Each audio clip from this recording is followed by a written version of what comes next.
Азыр социалдык тармактарда хейтти көрүп атасыздар. Баягы ачылыш боюнча Райым Атраимовго байланыштуу. Сиз ал кимдин атынан курулуп жатканын билгенсиз да? Жок, билген эмес. Сиздер кандай барып калдыңыздар? Мен өзүм биринчиден айтайын, политика боюнча вообще понятиям жок да. Жөн эле муфтият ачылып атат деп. Ушундай эле ой менен калган башка эчтеке нерсе жок.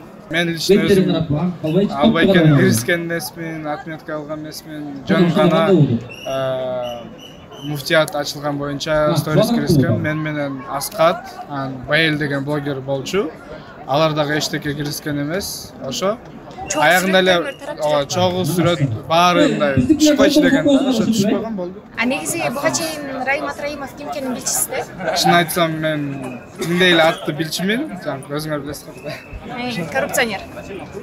Андай жок, мен андай вообще билген эмесмин. Азыр после того, как понял, кичине өкүнүп калдым да, барбай эле койсом болмок. Анткени комментарийде жазышат. Стоп, болгон иш болду.